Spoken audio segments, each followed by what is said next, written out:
Welcome to Quilting on the Side, the podcast for quilters who are building a business while juggling real life. I'm Tori from Hey Tori, a quilter, past pattern designer and teacher, and now a digital marketing coach for quilting entrepreneurs. And I'm Andi from True Blue Quilts, long arm quilter, pattern designer, and quilting instructor. Between the two of us, we've taught workshops, launched programs, joined summits, and stayed up way too late trying to finish one more quilt binding. On this show, we're sharing what's worked and what hasn't in our interviews from incredible guests, everyone from quilting solo business owners to CEOs.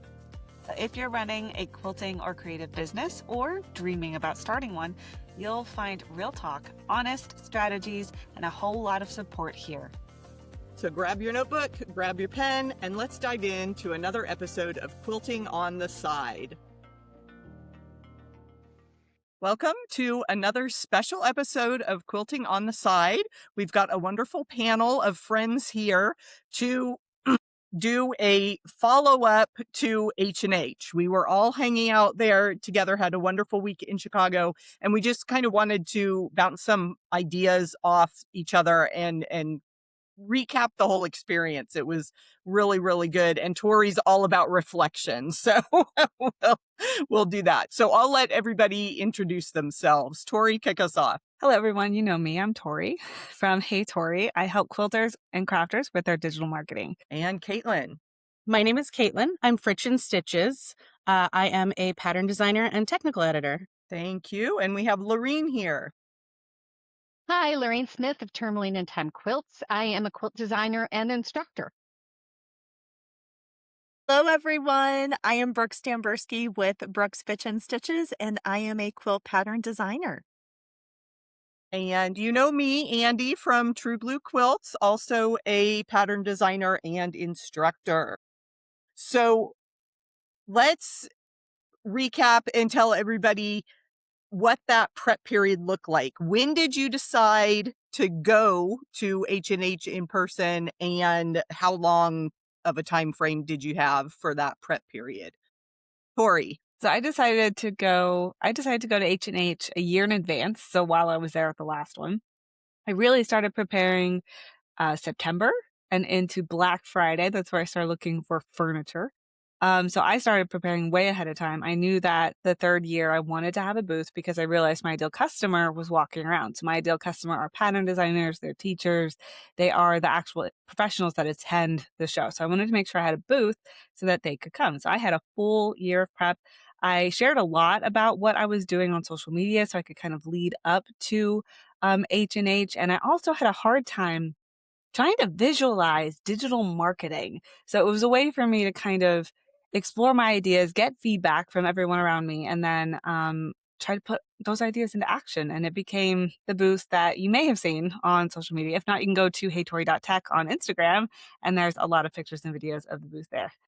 So yeah, I think that's about it. I also was able to talk to the educational director for H&H, and that was a really cool experience to be able to give her feedback on what my clients were asking for, because I specifically talked to teachers and designers like every day. So I got to speak to her about what struggles they were having, and then pick topics for classes. And then I was invited to teach 2 of those classes. So that was a really cool experience as well. So that was a lot of prep too, because I had to go into SEO and AI search and do a little more research on that end and how to teach that, because I've been working with creatives one-on-one on that before, but not dived in and taught like a whole group. So that was a really cool experience, and a lot of prep, a lot of printing. All right, so I'll pause there. I'll see what the next person has to say. Kaitlyn, you're next on that prep period. I think I'm the exact opposite end of the spectrum. I decided 2 weeks before H&H that I was going to go. It just worked out that my husband had time off work, and he said, "You should go." Like it wasn't going to take any prep time at all. It was not enough time. I definitely would have preferred to have maybe 4 weeks. I feel like a lot of things were rushed, and it crammed a lot into those 2 weeks before. And now that I'm back and looking through the stuff that I have and was able to get, I was able to talk to a lot of people, but I would have had, I think, a better system set up for taking in the information and being able to like bring it home and follow up. Um, I also had business card printing drama and all sorts of other things that having an extra couple of weeks probably would have helped. For sure. But you made it there, and, at the end of the day, the experience is what counts. So, Laureen, tell us about your prep period. So I started preparing. I decided to go about a year ago. I think I was wandering around with Tori, who gave me kind of the courage to get myself there. And last year, I kind of went with the idea of what is this all about? I've been to plenty of shows that were, business to consumer. This was my first business to business, which is a really, really different mindset. And so I went to check out the designer pavilion last year to find out, okay, if I'm going to start dipping my toe in here, what is that going to look like? What does a 3-foot booth look like? And, how are other people setting it up? Just to like kind of get in my head of what's that first step in? And, could I financially swing it and everything else? So once I decided I was going to do it, I figured that every other year before that, my quilts had gone. I was kind of getting jealous of my quilts going to the shows and not me. So I decided I was going to go. And so I started really preparing in earnest right around the January timeframe because I knew, unlike Tori, who had a whole booth, I just had a 3-foot space. But I set up a little thing in my basement at a pegboard, figured out what could I fit on it so I didn't pack too much, and had to figure out how to get point of sale there because it was something that I'm typically an online shop, so figuring out the whole point of sale thing was daunting.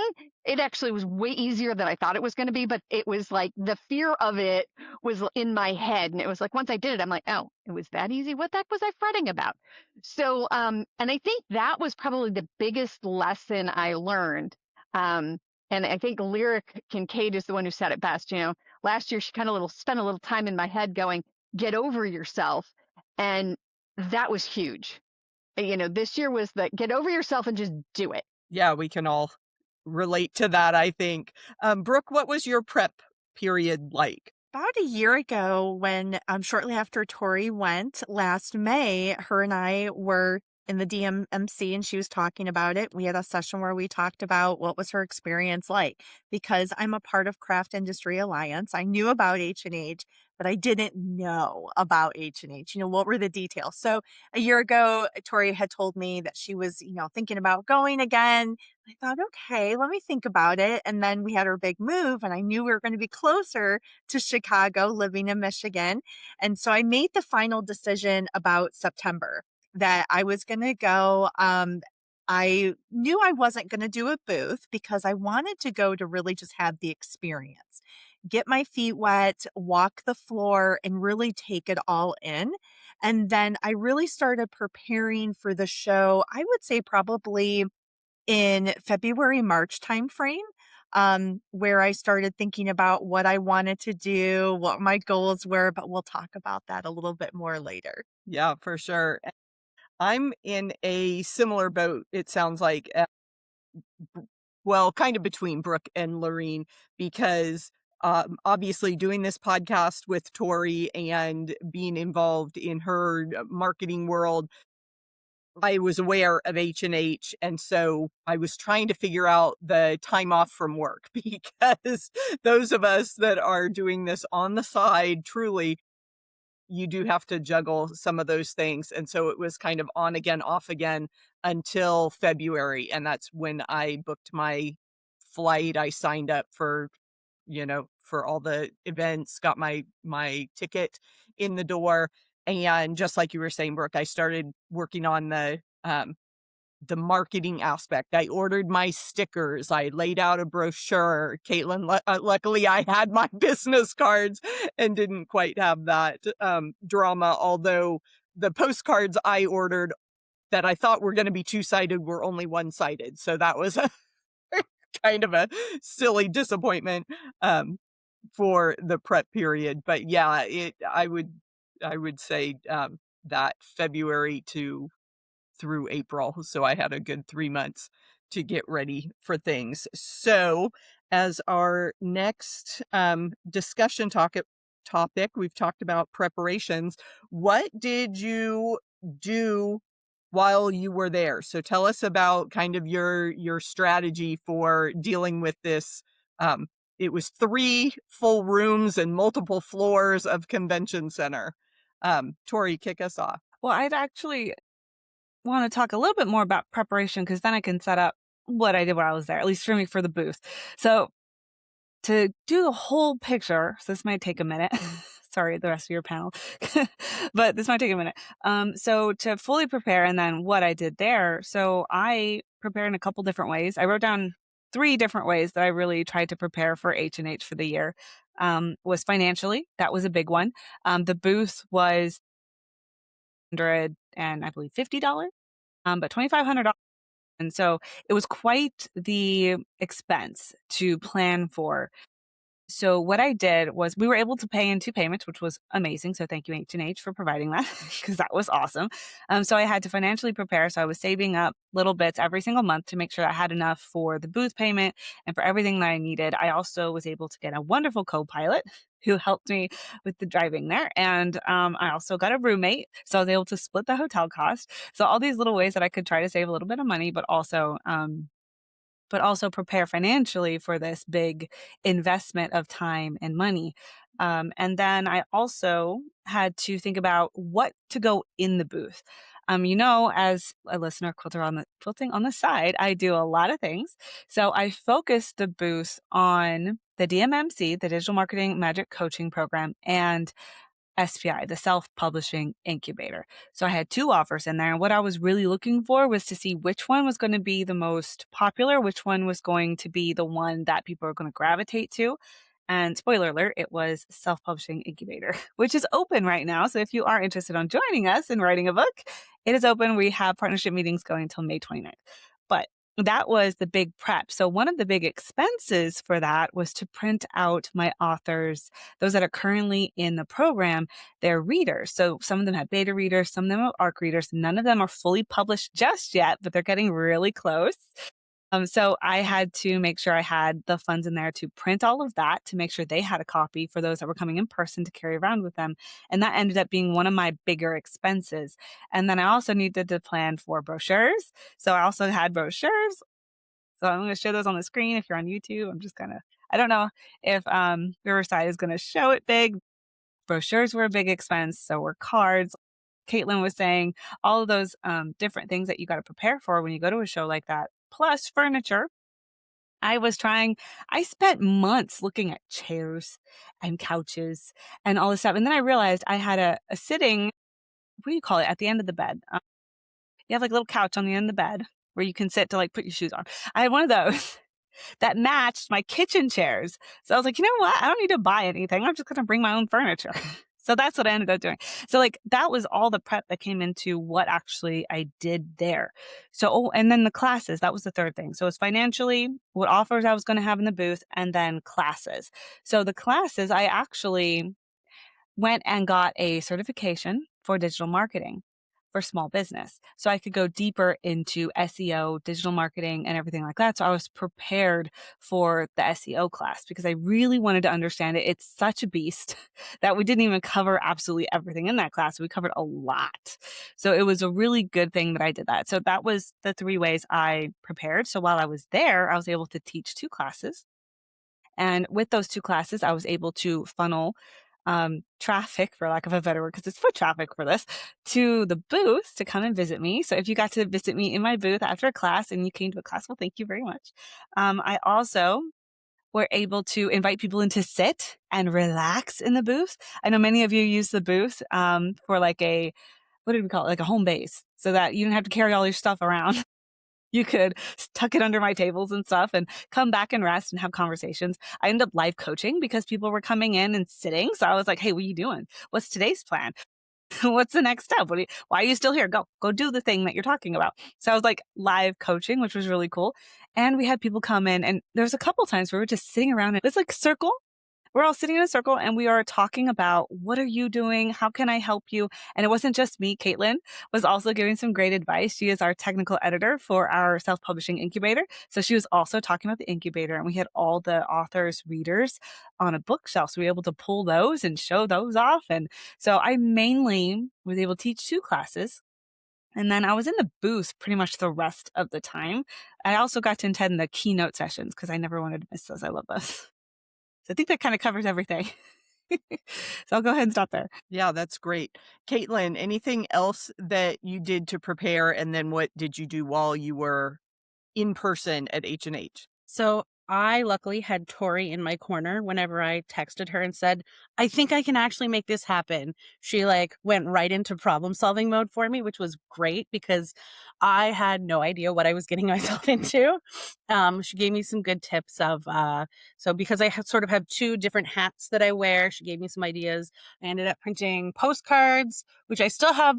I probably printed way too many postcards of my patterns, and then the business cards, which were a whole drama. I ended up in 4 different places trying to get business cards. And some that ended up were supposed to be last minute shipped to my hotel that didn't show up and were in Tennessee and then showed up at the hotel. And the final set of business cards actually were supposed to be overnight printed, didn't get printed until a week later. And I got an email after I had flown home that they were ready for pickup. So I got business cards and the postcards printed. And when I go to QuiltCon, my like number one priority is to pull up the map, go through the map and sort of figure out like who I'm going to hit, what I want to be sure. I sort of put them in like must see, want to see, nice to have buckets. And so I sort of set up the 3 buckets of who I like definitely wanted to make sure I got a chance to see, who it would be really nice to get, and who like if I get them, that's great. So that was about the most prep I was able to do. I have 2 kids and I am primary parent most of the time. So it was all like nap times and evenings and that kind of thing. Fortunately, Andi, you gave me a good hot tip on a hotel that wasn't too expensive and I didn't have to spend too much money on a plane ticket that close to the date. But so it was a circus. But when I got there, I felt like Tori warned me I was going to be overwhelmed. I don't think that I knew how overwhelmed, even without the business cards not being at the hotel drama. What Tori didn't mention is she also did sample it. And so that was like being thrown into the deep end with no life jacket. And I sort of walked in to sample it and there were all these people with all of their stuff and there were so many cool things. And I got to meet Brooke and, you know, suddenly have a like partner in crime when Tori was doing her thing. And so that was really great. But that was just sort of the tip of the iceberg of the chaos that the whole experience was. Getting out on the show floor, there were so many booths. I was overwhelmed by all the booths. I hadn't done a good job of marking down like where on the map things were, what booth numbers they were. So I ended up the first night having to go back and flip through the book and do a bit more research. And I also didn't set up my networking well in the app. So I was taking pictures of people's name tags and it would pop up in the app and show me all their contact details and look like it was saving it, but it was not. So by day 2, I was able to figure out like to take a picture of it and sort of go back and find them that way. And anybody who had paper, I was able to sort of match the 2 up.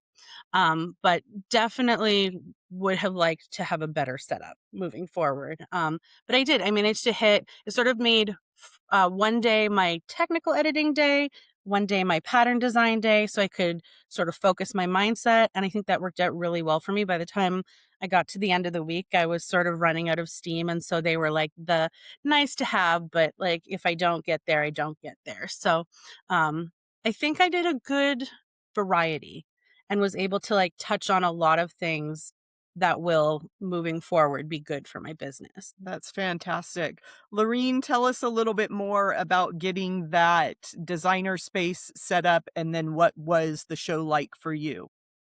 So I was so glad that I went the year before because I had learned a lot of lessons like how to do the tag scanning and how to work the map and things like that, which the first year really is overwhelming, right? And what I did learn from the year before was, you know, to set up those meetings with the crucial people ahead of time. So I had set up meetings with a lot of the partners that I have, tried to set them up when I wasn't dedicated to the booth. So, you know, knowing your schedule and who's important to meet with, and are you trying to open up, are you maintaining existing relationships or are you opening up new doors? And those take different amounts of time, right? So that was one thing.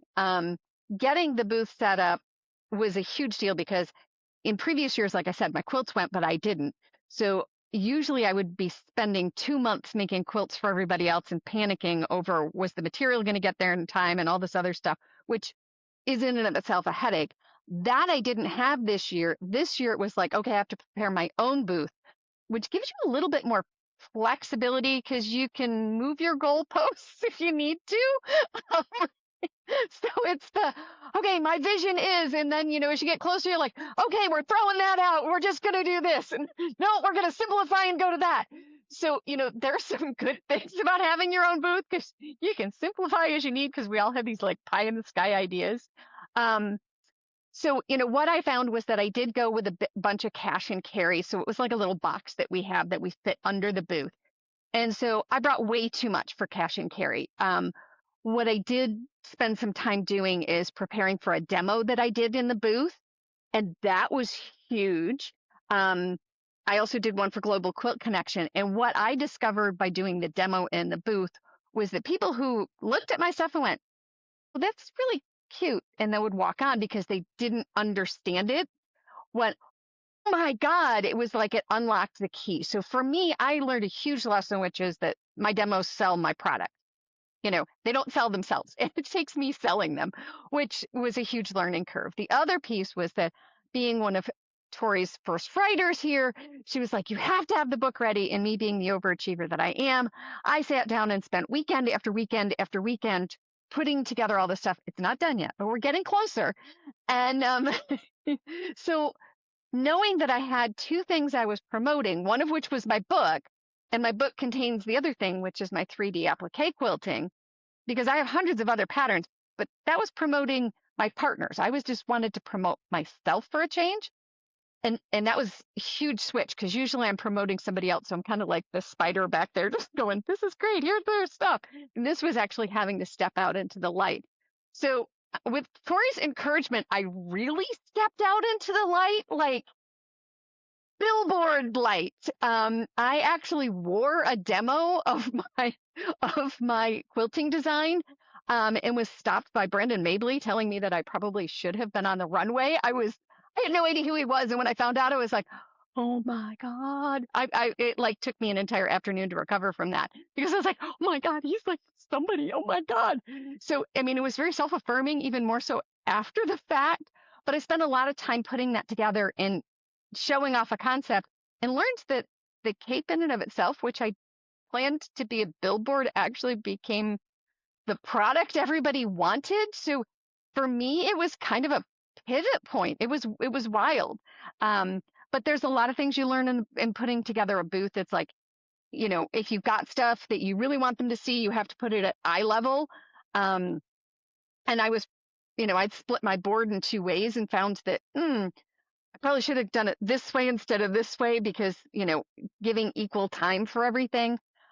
You learn all different ways, especially looking at everybody else in the booth. So if anybody gets a chance, I put together a little video on it and I can throw it up on YouTube, but it was on Instagram. And seeing how other people set up their booth is huge when you go into it because it gives you ideas on what's the art of the possible if you haven't done it before. So that was the other thing that I learned.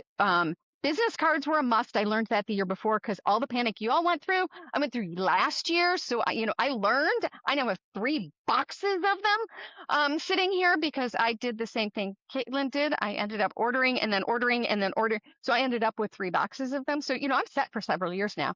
And I think the big thing, in the setup and wandering around was the networking. That is probably the most valuable thing you get there. This stuff is nice, but it's the relationships that you make and making sure that you follow up. And I gave myself last week to kind of like breathe.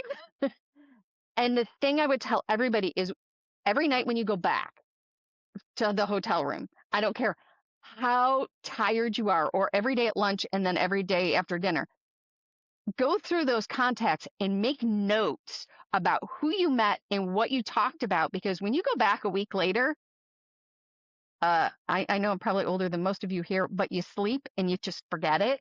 So that's a huge thing is, make those notes, because there's things you've learned and things you've talked about with people that are so, so valuable. And you may not follow up on them for a month or two, but you need them in that notebook and need to prioritize them. That's one of the biggest things there. Yeah, so many people said that the connections, that networking, those conversations were the best part of the week. So thank you for sharing all of that. Brooke, anything else on your preparation and what the show experience was like for you? My preparation went into full engineer project management mode. So I had everything drafted out. So I had a couple goals. The first goal was I knew that I wasn't going to have a booth. It was my first time, and I wanted to be a walking billboard. So I was thinking about how can I do that? So I made t-shirts that had fun sayings, pictures of my patterns, huge QR codes on them. So as I'm walking, people could scan me. I also made tote bags. So every day I had a new tote bag that also had cute sayings and QR codes. New t-shirts every day. I had a hat as well that said, "Are you a quilt shop? Let's talk." I made tons of stickers and I made booklets. So I took some of my bestsellers, placed them in a booklet, and then had a little section about myself. So I passed those out. I had business cards. I think that was it. So I was armed with materials and I started working on those. I think it was like February, March is when I started designing. So everything came in time before the show. So I was prepared there. And then once I had my materials done, I started thinking, okay, I need to start planning the show. Who's going to be there? Who are the vendors? Who do I want to meet with? And I started making connections prior to the show. Now, these vendors never met me before, didn't have conversations with me. So I was cold emailing them, so to speak, introducing myself and my quilt patterns and really just simply asking, do you have a few minutes during the show? Could we please chat? And several of them got back to me, letting me know when they would be available. And so I had those committed times and dates before the show. And then when Tori and I arrived on Monday, we set up her booth. Tuesday was H&H University. So I was very much involved in business classes. And then Wednesday, Thursday, and Friday was the actual H&H. So I had my meetings on Wednesday, Thursday, and Friday. And then in between those times, I had scheduled out what business classes I wanted to go to, and then other vendors that maybe I didn't reach out to, I wanted to meet with. So the night before, I had a game plan. I knew exactly who I was going to go to. I knew who I was going to go to at what time based on walking the floor. I saw that there was quite a bit of people in the morning. So I would think, okay, with this particular vendor, I'm going to go to them in the afternoon. And then that was Wednesday, Thursday, and Friday was really catch up day. Which vendors was I not able to see the other 2 days? I want to see them by the end of the day on Friday. So everything was very much planned. And I also would go back at night and make notes. I had lunch with this person on Tuesday afternoon. We discussed this. So as I've been following up with them, I'll drop these little nuggets of our connection, trying to make those emails a little bit more personal. That is a great suggestion and a perfect segue into the topic of follow-up because, that's the whole kind of the big payoff is, yes, you can make these connections in person, but it's what happens long term. So, Tori, as our coach, what do you tell people when they get to the follow-up portion, and what are you doing this week to follow up? Well, as a coach, don't do what I did.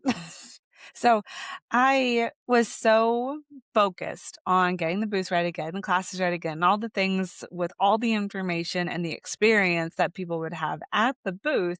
I did not think about the follow-up. So next year I'm going to be a lot better about this. But I made two big mistakes, I would say. One is I was focused on giving information. So I was focused on, I shared with everyone my goals to hand out brochures. I want to hand out as many brochures as I printed 250 brochures of each. So I was ready to give them out. But the mistake that I made was I did not ask for the return information. So my follow-up stack of cards was tiny, very tiny. So if you're listening to this and we talked at H&H, please feel free to reach out because I did not get a lot of contact information to follow up with people. I also found that some of the emails in the contacts for the ones that I did scan with the badge, they are sending back not real email address. We call it the mail. When you send it to a fake address or something, they send it back. So I'm getting a lot of that too. So not the links, but the contacts that I do have are very small, but they are really valuable. So I am trying to nurture those relationships. I had to give myself a week off too last week because I was tired and my kids chose not to sleep last week.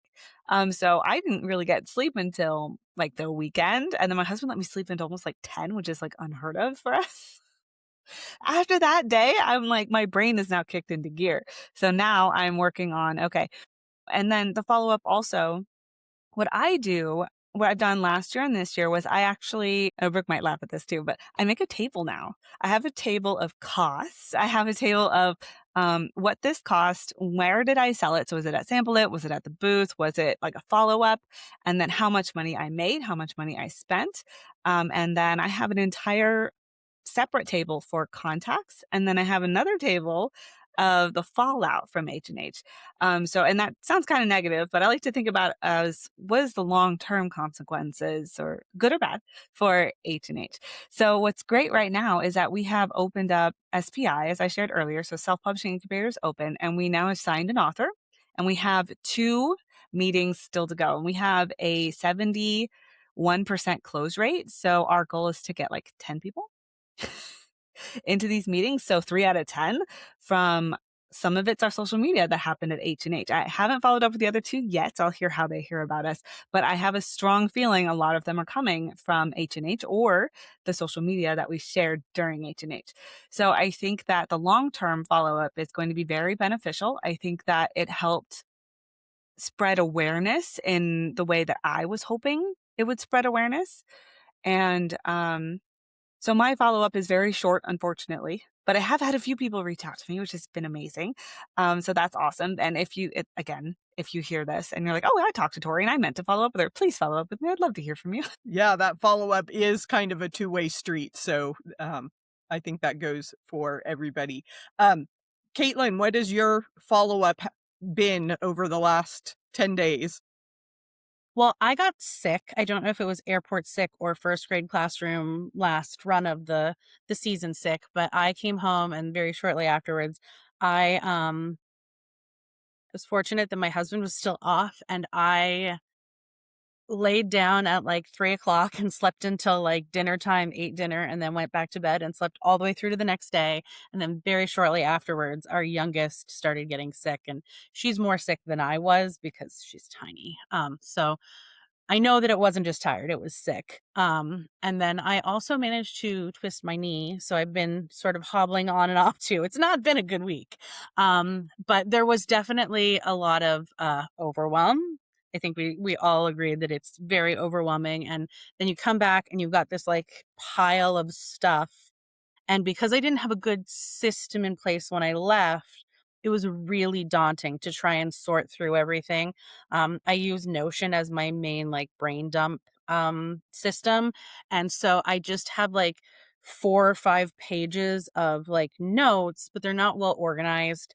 And I needed to go through them and match them up with cards. And I then had to like sort through my photos of people's name tags that I'd taken. So that was a lot. That probably was like, I want to say 4 hours of work by the time I like got through it all. So I now have a very nice color coded spreadsheet to work from. And I have used my conditional formatting skills so that whenever I follow up, it changes color. And that's very satisfying for me. So I've made a couple of follow-ups. My biggest priority, though, was about a partnership with a fabric company. And I needed to do some math checking in order to send them some information. So that's been the priority. I've done the math checking. That was like number one, get that done. I also, because we're launching SPI is open. There's been some stuff in the background that needs to happen with that. So some of the follow-up has gotten pushed. I did get a really lovely email from somebody who joined us in the booth and had questions about writing and starting to write patterns. And we sat down with her and had a nice long chat. And she said, I just want you to know that talking to all of you in the booth was so uplifting. I walked into H&H feeling like I didn't belong there and I didn't know why I was there. And by the time I left, I really felt like I could do it. So thank you for all of your support.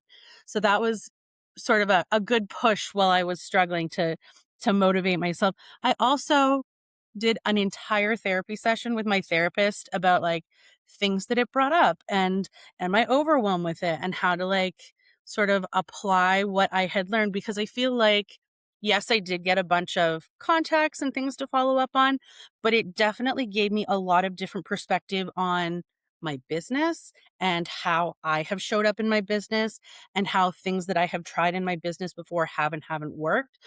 So she's sort of given me some resources and we've worked through that too. So I feel a lot better focused on the things that I feel like will move the needle and the things that I feel like can sort of take a back burner for the time being. I'm excited. A little bit of follow up, a little bit of rest, and hopefully I'll be able to sort of keep some, I think, a constant momentum. Slow progress is better than no progress, especially in the stage of life I'm in. So that's sort of what I'm focusing on. Just, a couple of emails a week, prioritizing what I think is going to move the needle, and like sort of making those choices as I move forward and see what comes of. Great perspective. Thank you. Laureen, what's your follow-up look like? So much like Kaitlyn and Tori said, my first follow up was on me, and the show does take a lot out of you physically, and so I had the forethought of scheduling myself a massage the day I got back. Um, I learned from the previous year. So I literally spent the day after I got home just literally as mush. Um, and it'll sound kind of crazy, but sometimes you need that just total downtime where you're not laser focused, because sometimes things start to roll around and organize all by themselves in the back of your head without a lot of pushing and shoving, which is sometimes the nicer way to do things, since before the show you are so like laser focused on this is what I'm going to do. Sometimes it's nice to just let it flow, right? And so after that, I'm still working through the things, finishing the book, making sure that I've got that going, kind of resorting through some priorities, following up on all the stuff that I put on the back burner while I was preparing for the show. So, there's kind of that catch up from the rest of your life. And so now it's a matter of going through. And for me, one of the most valuable things I learned as a pattern designer is that, especially with a technique like mine, which is relatively new and different, shops are like, well, I'd love to have you come out. And I'm like, well, then let's work with your guild. So for me, it wasn't just the business to business with the shops, but how can we get the shops and the guilds to work together to make things more possible and better for everybody? So that's kind of some of my follow up right now, is even working with some of my local stuff. I've got a meeting tomorrow with one of I'll call it a local shop. It's 3 hours away, but relatively local. It used to be 15 minutes from my house, but following up with for those opportunities that sometimes we don't think of. They're like the little offshoots, but most pattern designers, if they don't know this yet, I'll let them in on a secret, which is that patterns don't make it. Every pattern designer has decided that making patterns is more cost effective than making the quilt. Unless you're a long armor, and then you're still making a little bit better than the person piecing the quilt, right? But the money is not in the selling the patterns, the money is working with the guilds and the classes, and that your profit margin is just much better. So, everybody who went to the business classes, I was like, yep, I can skip those this year. I went from the school of hard knocks. And so for me, it's those relationships of following up with the shops to give classes and the guilds, because almost everybody who was there from a shop was also from a guild. And that's, I think, some of the things that get overlooked when you're doing some of that follow up. And more people I sat down with, it's like, I need to bring you to my guild. So, for those who are going to H&H and whatnot, don't forget that aspect and make sure you follow up on that aspect, because these are guilds you're not going to meet because they're not local to you.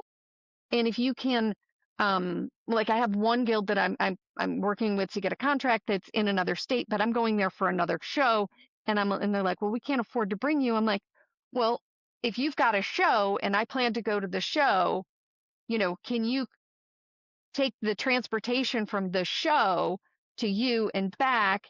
And I had already planned for the show, so I'll cover that finance so that, it becomes more cost effective overall. So, you learning some of those tricks of daisy chaining some of your opportunities so that they become accessible to all is one of those things that you kind of work from when you're in that. So that's some of the follow-up I'm working on right now, is some of those daisy chain capabilities. And sometimes it takes that little bit of, okay, well, I can't, but well, what if we do this? So use a little ingenuity when you're talking, because people, especially right now, are really watching their costs, and anything you can do to help them see a different perspective in partnering with others and whatnot is going to help everybody. It's not just to help you, it's to help everybody. Those are some great tips, Laureen, for like you said, daisy chaining and just expanding that pool. Where can you go beyond that first level and take it out? So thank you for sharing that. Brooke, what has your follow-up looked like since you've been home? I bet you couldn't guess I made lists. So I will share that after Tori and I arrived back home late or mid Saturday afternoon, I was absolutely just mentally and physically spent. I'm not used to being in person anymore because my day job is all virtual. Being with people, I'm just not used to it anymore. So I was absolutely exhausted. So Saturday and Sunday was definitely reset day. But what I did do was start to make a list of the things that I needed to get done. I had so much swirling in my mind that I had to do a massive brain dump to let my mind and my brain just relax. And also the butterflies in my stomach. Like I was so energized from H&H. These butterflies went on for days. So I made a list, and my list was set up into sections. So I had a section for follow up. I had a section for people that I didn't get to meet with, possibly wanted to, kind of send an email out to them, personal connections, things like that. So I had everything split up. Also, before I packed to come home, all of my materials were in categories. So I had all my business cards in one category, product catalogs in another, and then a lot of product that I had brought home too. So that was part of my list as well of things I needed to do, and also social media, newsletter, and blog posts based on H&H. So as this was all happening, I started getting emails from people that I had made connections with, which made me super excited. At the same time, I thought, oh my gosh, you got to me before I got to you. But I really appreciated that. So I've been in discussions with a book publisher over the past few days, as well as a couple fabric companies for future lookbook opportunities. So I'm super excited about those. And then also other connections that I've made where they were quilt shops and they're wanting to do wholesale opportunities with me. So we're working on some of those as well. So really for me, it was just making the list. And for me, it's so satisfactory to cross off my list. And so every night I have dedicated at least 1 hour to my business. So every night I go to my H&H list and I just start working through. This past weekend, though, as I caught up on much needed sleep and I'm able to re-energize myself, I've gotten through most of my list. I feel really good about everything going on. A lot of balls in the air, but a lot of very exciting opportunities that came from going to H&H. Go ahead, Tori. So before the next question, I realized I forgot to share my second mistake. And I didn't want to leave the audience hanging if they heard that, and then I didn't follow up. First off, before I do that, I aspire to be as organized as Brooke one day. So we'll see if I can get there. But my second mistake was, as a coach, I always encourage you to get emails at live events. So one thing I did was create a virtual booth, and we put an email sign-up form before you could actually see the booth. That was my second mistake. I had 4 people joined, and most of them were already on my list. So I wouldn't put a wall up. I would probably put an invitation next time on the virtual booth to actually get emails in. And I also had somebody suggest doing a business card drawing for coaching, which I decided not to do because I didn't think I'd have the energy or the time afterwards to actually input all of those business cards. But now I'm realizing, as I shared earlier with my first mistake, that probably would have been a great way to go. So I just wanted to cover that before we move to the next question in case I left anybody hanging.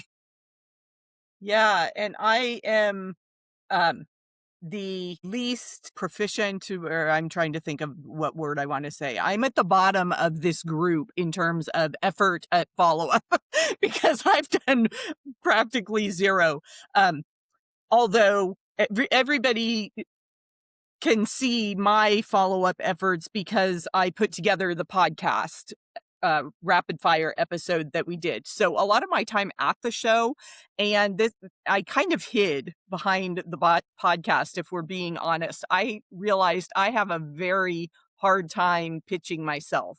So Tori, when she was saying get out of here, go talk to people, she was kicking me in the butt because that was really, really hard for me.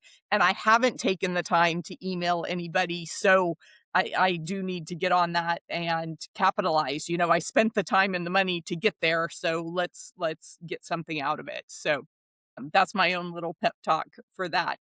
But what was your best and worst moment, I guess, from the week? So I'll give you a second to think about that, and then Tori can kick us off on best and worst moment. I have 2 best moments, so I hope that you don't mind. Like Brooke said, I also felt energized the entire time at H&H. I was literally vibrating like the entire time. But the most, and this is my first favorite part, was the first business class that I taught was for H&H University. It was the day before the show started. So everybody was fresh, everybody was awake, everyone was excited, and my class was almost full. It was almost full. And I was ecstatic. I was up there teaching.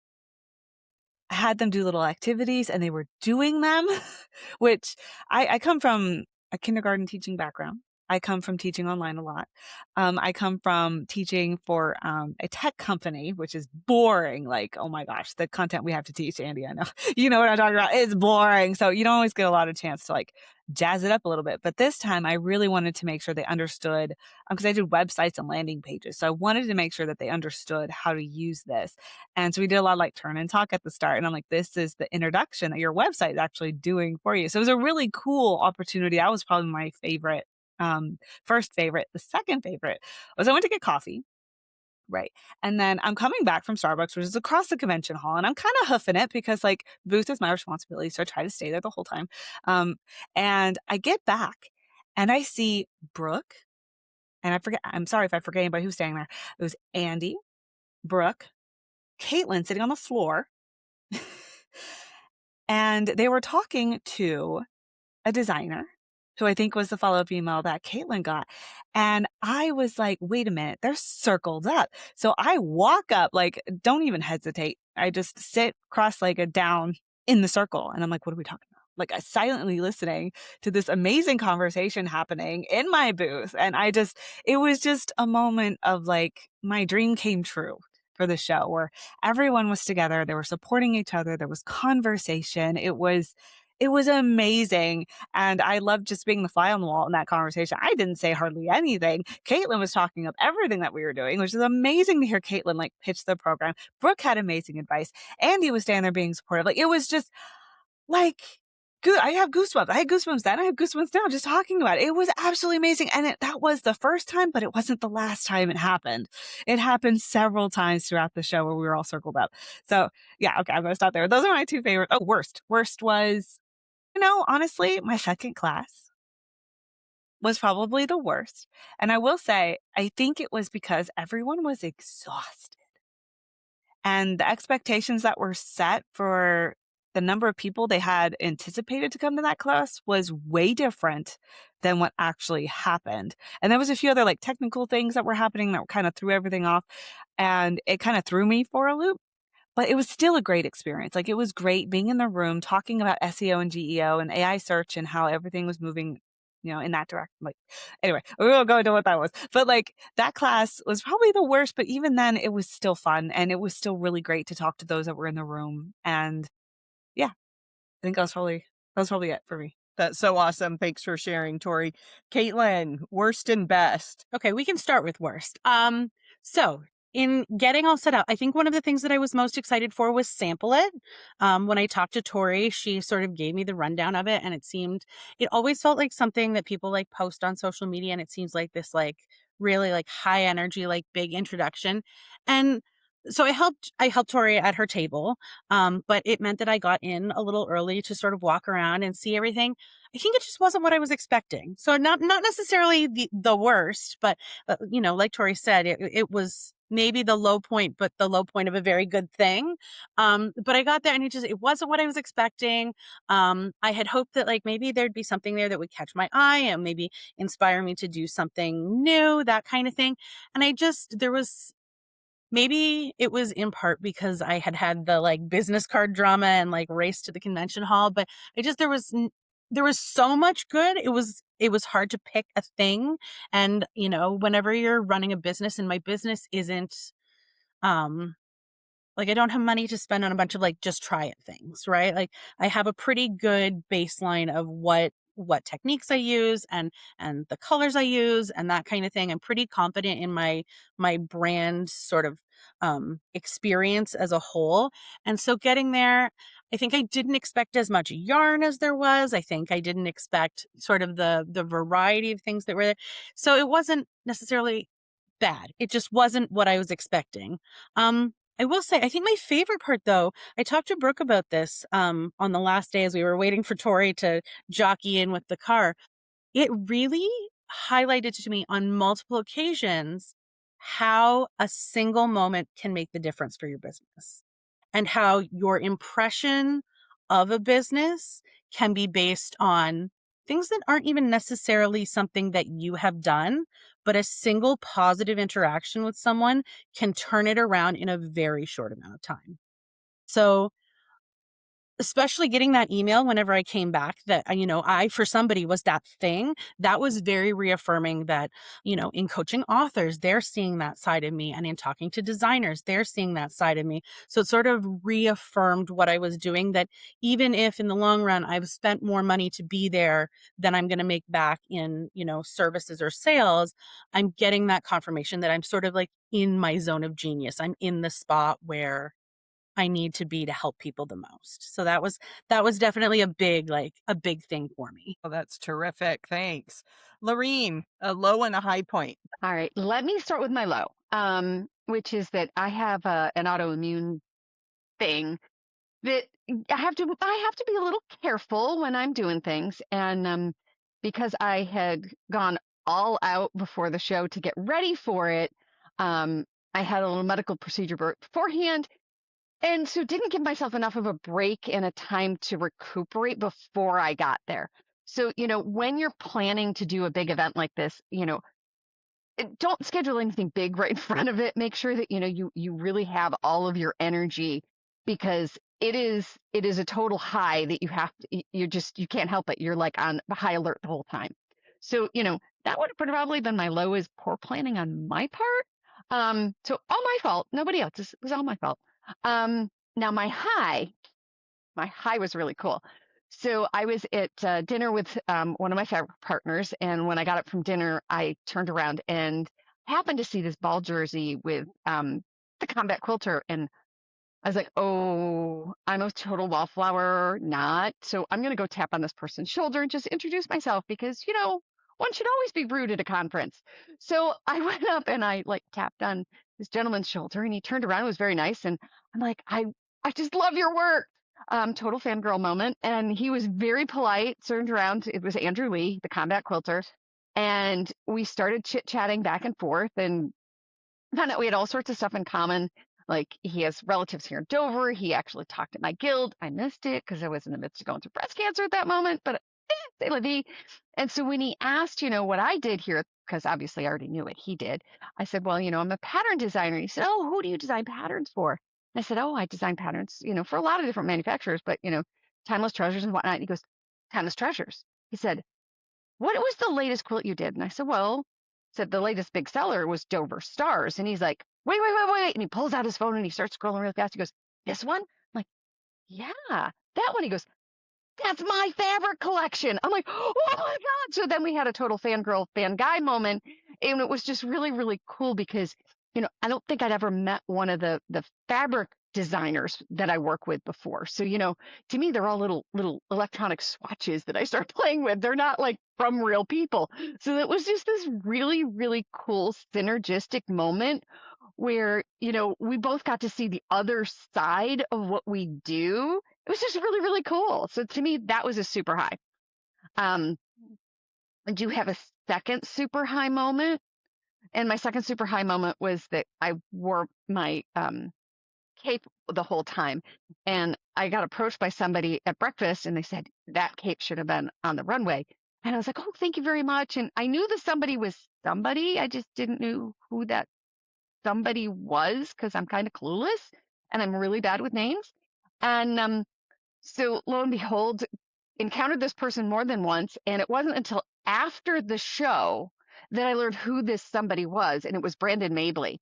And when I found out who it was, I almost fell off my chair. And I'm still kind of recovering from that because like, he really is somebody. And I was just like, oh my God, that was the biggest compliment ever. And I had no clue at the time how big of a compliment that was. So those were my two really, really, really big highs. So yeah. What a great story. I love those chance meetings that really solidify the best part of the week.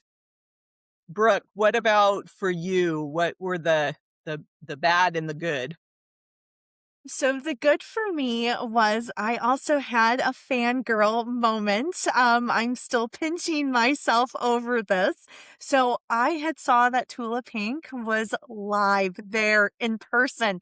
And so I so badly wanted to meet Tula. So on Wednesday, I made it, Thursday actually, I made it my mission that I was going to meet Tula Pink. And so I just happened to be near the by Annie booth, and there she was, and she was doing a live talking about some by Annie patterns.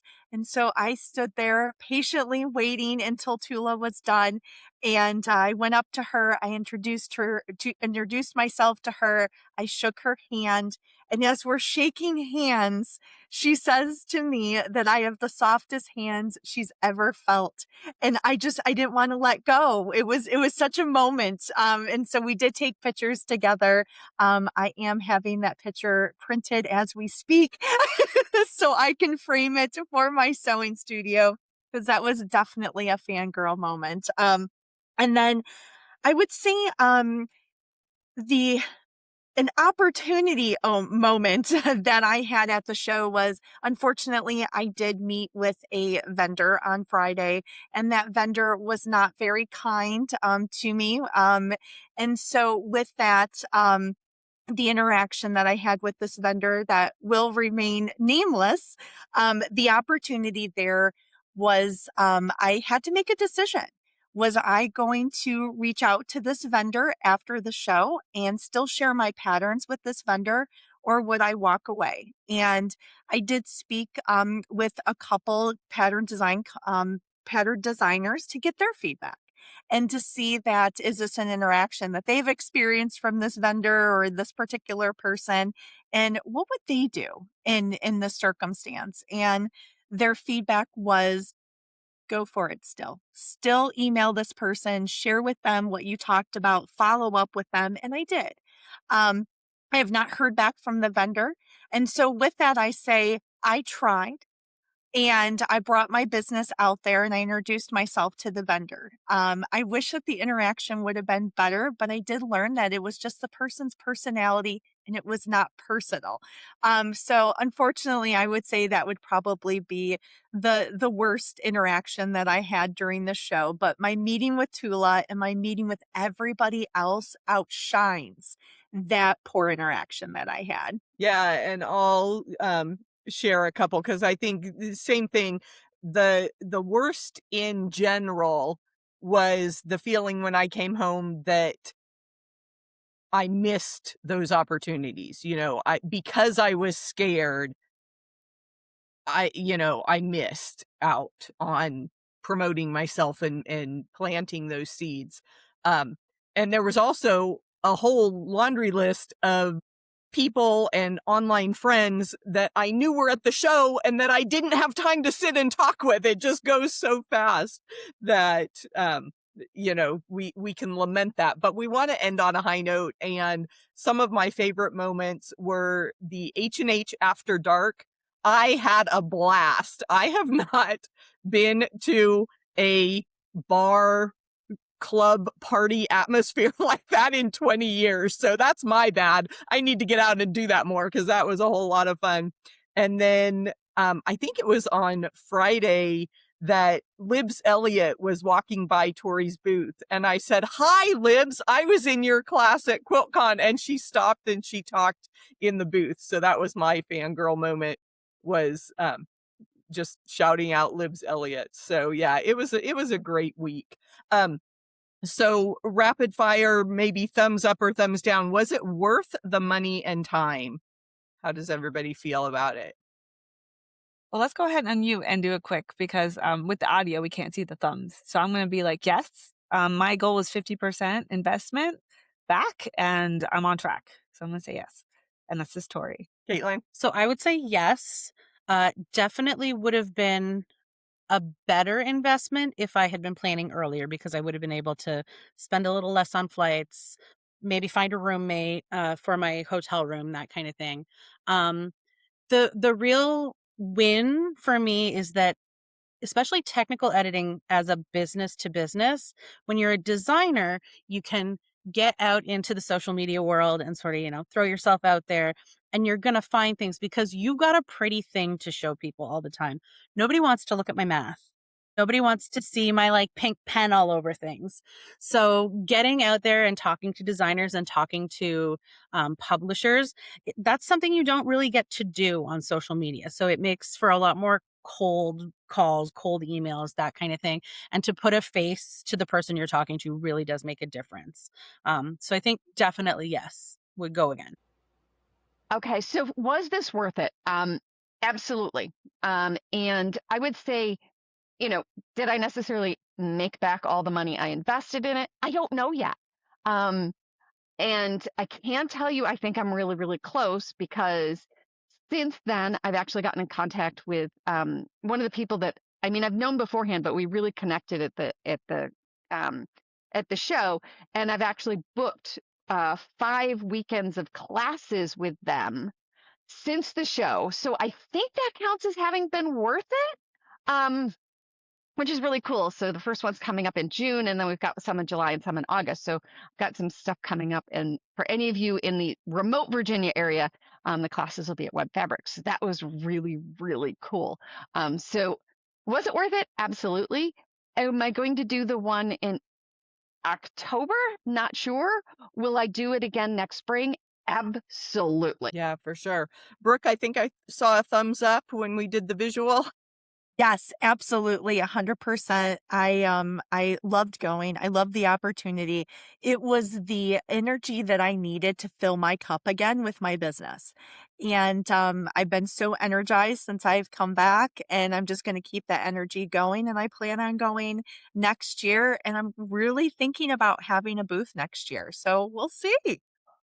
Would be awesome. Yeah, I'm gonna say I'm, like, at that 45-degree angle up, but not totally, just because, like I said, I have my own limitations, and I don't know that it was a really smart financial move.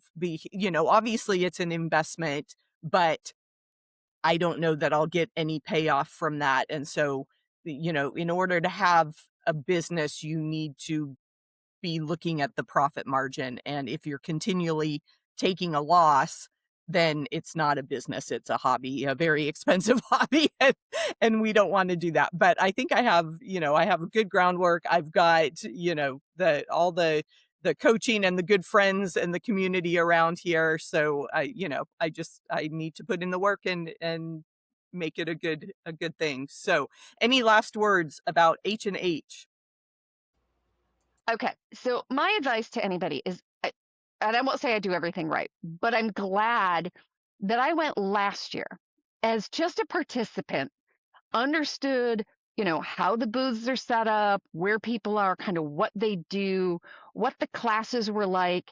Um, so I was kind of a spectator last year. I really was the wallflower, and I was kind of happy about that. Although I have to say, Tori didn't let me be much of a wallflower. She kind of made sure that I interacted, which was good. So with that, I would say a couple of things. One, if you going with a buddy is a good idea, because you kind of like bolster each other to get out of your shell rather than kind of sit on the sidelines. So that's number one. And I would go the first year just as a spectator. Number two, don't sign up for everything.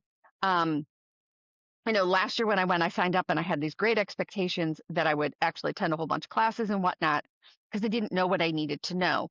And what I found out is that the classes are great. Maybe sign up no more than one a day and give yourself plenty of time ahead of time. Pick out one or two people a day you feel you absolutely have to meet for whatever reason, be it a fangirl moment or a business connection or somebody you aspire to work with, and make that your goal. So, one education moment, one connection moment. Anything that happens over and above that is serendipity, right? It's icing on the cake. So you'll come back feeling like you've accomplished so much more. And if you overcommit, you'll come back feeling like, but I didn't get it all done. So don't overcommit yourself.